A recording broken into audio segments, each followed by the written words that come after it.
Hello दोस्तों, यदि आप भी कक्षा 7 का अर्धवार्षिक परीक्षा का पेपर देने जा रहे हैं 10 सितंबर से विज्ञान का पेपर देने जा रहे हैं, तो यहाँ पर बाबू आप लोग को जो है 100% ओरिजिनल क्वेश्चन पेपर लेकर आए हैं। कल आपके एग्जाम में यही प्रश्न आने वाला है। ठीक है, तो यहाँ पर सबसे पहले बाबू यहाँ पर जो पूर्णांक रहेगा 50 नंबर का रहेगा और यहाँ पर बाबू विज्ञान का जो सेट कोड रहेगा ए रहेगा। ठीक है, और यहाँ पर बाबू आप लोग को जो पूरे समय 2 घंटा मिलने वाला है। ठीक है, ये ना कोई फेक पेपर है, बिल्कुल यहाँ पर बाबू आप लोग को जो है 100% रियल क्वेश्चन पेपर है। कल आपके एग्जाम में यही प्रश्न जो है यही क्वेश्चन पेपर आने वाला है। ठीक है, यहाँ पर ना कोई फेक पेपर है, बिल्कुल 100% रियल क्वेश्चन है। ठीक है, तो चलिए सबसे पहले यहाँ पर बाबू आप लोग को जो है छात्र छात्रा का नाम यहाँ पर अपना नाम लिख लेना है। ठीक है, वर्ग क्रमांक संख्या रोल नंबर, यहाँ पर जो आपका रोल नंबर है आप रोल नंबर यहाँ पर भर लीजिएगा। ठीक है, विद्यालय का नाम हो विद्यालय का नाम भर लीजिएगा, प्रखंड का नाम प्रखंड का भी नाम लिख लीजिएगा। ठीक है, संकुल का नाम संकुल का नाम भर लीजिएगा, जिला जो भी जिला से है जिला का नाम भर लीजिएगा। ठीक है, और यहाँ पर बाबू सबसे पहले जो है आप लोग बड़ा गलती ये कर देते हैं, यहाँ पर भी आप भर भी देते हैं। ठीक है, यहाँ पर बाबू आपको कुछ भी नहीं भरना है, वीक्षक के हस्ताक्षर में बाबू आपको कुछ भी नहीं भरना है। ठीक है,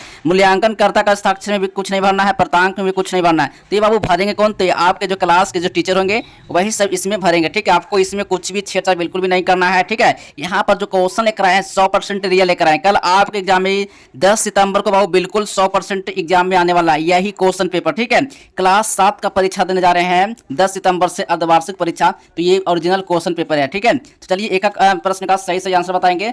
और सबसे पहले यहाँ पर बाबू आप लोग को जो है निर्देश, यहाँ पर निर्देश को एक बार पढ़ लेते हैं। निर्देश क्या कर रहा है? पहला पॉइंट है, इस प्रश्न पत्र में कुल 5 प्रश्न बाबू। ठीक है, 5 प्रश्न ही है, प्रत्येक प्रश्न का उत्तर बाबू देना आपको अनिवार्य है। ठीक है, एक भी प्रश्न को नहीं छोड़ना है। 5 प्रश्न है बाबू, पांचों का उत्तर आपको देकर आना है। ठीक है, एक भी प्रश्न को बिल्कुल भी नहीं छोड़ना है। दूसरा नंबर पॉइंट कर रहा है, प्रत्येक प्रश्न के सामने उसके लिए निर्धारित अंक व निर्देश अंकित है बाबू। ठीक है, देखिए यहाँ पर जो भी क्वेश्चन यहाँ पर क्वेश्चन है इसका यहाँ पर बाबू यहाँ पर जो है मार्क्स भी दिया हुआ है। ठीक है, चलिए अब 3 पॉइंट का रहा है, प्रत्येक प्रश्न के ऊपर कार्यवार अधिगम प्रतिफल का कोड अंकित है बाबू। ठीक है, तो चलिए यहाँ पर सबसे पहले जो है पहला नंबर प्रश्न का एग्जाम में, तो चलिए देखते हैं पहला नंबर प्रश्न है बाबू। यहाँ पर देखिएगा पहला नंबर प्रश्न है, खाली जगहों को भरिए। ठीक है, खाली जगहों को भरिए, ये बाबू ये 10 नंबर का क्वेश्चन है, 2-2 नंबर का क्वेश्चन है। ठीक है, चलिए का नंबर का रहा है, उष्मा का स्थानांतरण कैसे होता है? उष्मा का जो स्थानांतरण होता है ये बाबू यहाँ पर जो है आपको ये कमेंट बॉक्स में बताना है कि इसका सही ऑप्शन क्या हो जाएगा। ठीक है, वस्तु की होता है। ठीक है, तो क्या होता है वस्तु की, और ये आप लोग कमेंट बॉक्स में बताना।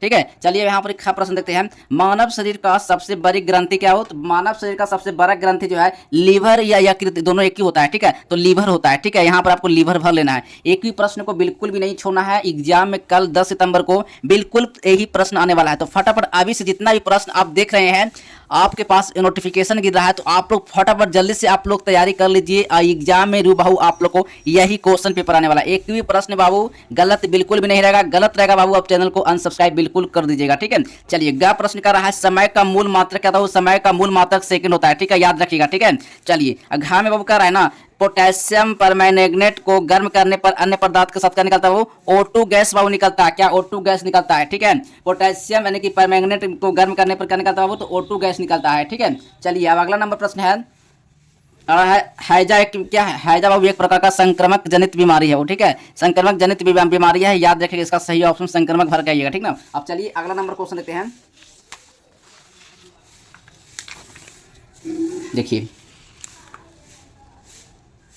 देखिए 2 नंबर क्वेश्चन है, दिए गए कथन बाबू। ठीक है, दिए गए कथन में बाबू यहाँ पर जो है सत्य और असत्य का यहाँ पर सत्य और असत्य का यहाँ पर गलत का चिन्ह लगाना है, सही और गलत का चिन्ह लगाना है। तो चलिए यहाँ पर सबसे पहले बाबू का प्रश्न है, लोहे पर जिंक की परत चढ़ाने की प्रक्रिया क्या है बाबू? गैल्वेनाइजेशन कहलाता है। ग्लेवेनाइजेशन कहलाता है, बिल्कुल बाबू सही हो जाएगा। ठीक है, अब यहाँ पर खा में करा मैग्नीशियम ऑक्साइड का जलीय विलयन अम्लीय होता है, नहीं होता है। ठीक है, गलत हो जाएगा। गा में करा अमीबा बायोकोशिकीय जीव है, नहीं, बायोकोशिकीय जीव बिल्कुल भी नहीं है। अब घा में यहाँ पर करा है बाबू, हवा के वेग बढ़ने के साथ वायु का दाब घटता है, बिल्कुल बाबू घटता है। ठीक है, यानी हवा के वेग बढ़ने के साथ क्या होता है बाबू? वायु का दाब घटता है, ये सही हो जाएगा। ठीक है, चलिए अगला नंबर प्रश्न है, अर्थात जिस पदार्थ से, ठीक है, जिस पदार्थ से उष्मा का संचलन नहीं होता है उससे उष्मा का सुचालक कहते हैं, बिल्कुल नहीं कहते हैं बाबू, गलत हो जाएगा। ठीक है, इसी तरह से बाबू आप लोग को जो है सही और गलत का चिन्ह लगाना है। बिल्कुल यहाँ पर बाबू ये क्वेश्चन जो है 10 मार्क्स का है। ठीक है, सही प्रश्न बाबू कितने नंबर का है? 2-2 नंबर का बाबू। ठीक है, 2-2 नंबर का है सही प्रश्न। ठीक है, तो याद रखिएगा 2-2 नंबर का प्रश्न को बिल्कुल भी नहीं छोड़ना, एक भी क्वेश्चन को। ठीक है, चलिए अगला नंबर क्वेश्चन लिखने वाले हैं।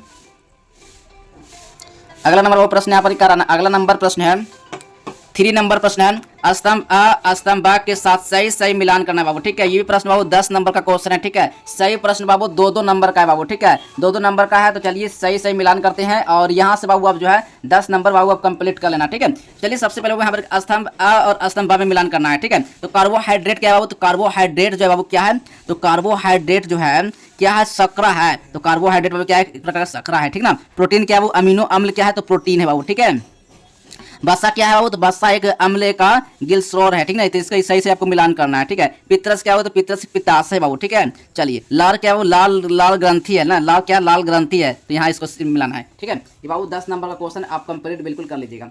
अगला नंबर प्रश्न लिखने वाले हैं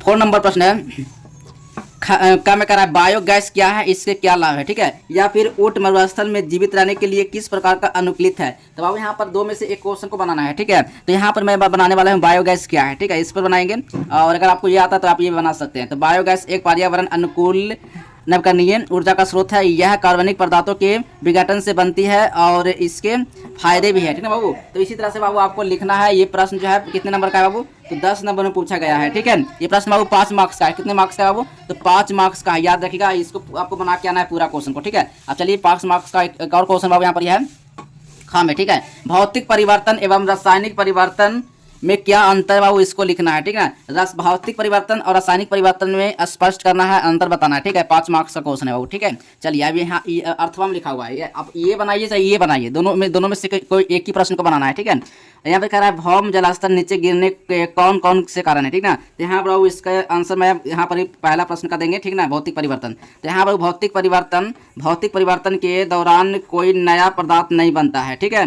रासायनिक परिवर्तन बाबू क्या होता है, रासायनिक परिवर्तन में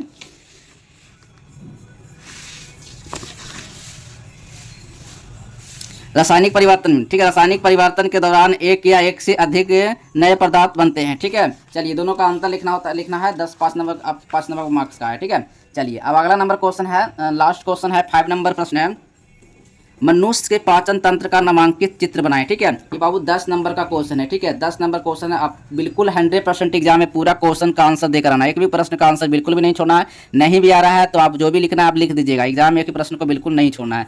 अब यहाँ पर कह रहा है रवि के घर से विद्यालय की दूरी। ठीक है ना, रवि के घर से विद्यालय की दूरी 6 किलोमीटर है और रवि साइकिल द्वारा विद्यालय 30 मिनट में बाबू पहुंचता है। ठीक है, और रवि की साइकिल की चाल किलोमीटर प्रति घंटे में बताना है बाबू। ठीक है, तो देखिए यहाँ पर बाबू लिखा हुआ है घर से विद्यालय की दूरी बाबू 6 किलोमीटर है। घर से विद्यालय पहुंचने में लगभग कितना समय लगा, तो 30 मिनट लगा। ठीक है, तो यहाँ पर बाबू कैलकुलेट करके बाबू यहाँ से जो है इसका मान यहाँ पर बाबू पुट हो गया, मान निकाल दिया गया है। ठीक है, साइकिल की चाल बाबू कितना था, दूरी बटा समय, तो यहाँ पर बाबू निकाल देगा 12 किलोमीटर प्रति आवर। ठीक है, तो इसका सही ऑप्शन ये हो जाएगा। आई होप कि बाबू यहाँ पर जो है 5 क्वेश्चन तक बाबू आप क्वेश्चन जो है मैं आप लोग कंप्लीट करवा दिया हूँ आंसर के साथ। ठीक है, तो चलिए दोस्तों मिलते हैं अगले नेक्स्ट वीडियो में, तब तक के लिए बाय बाय, जय हिंद, वंदे मातरम।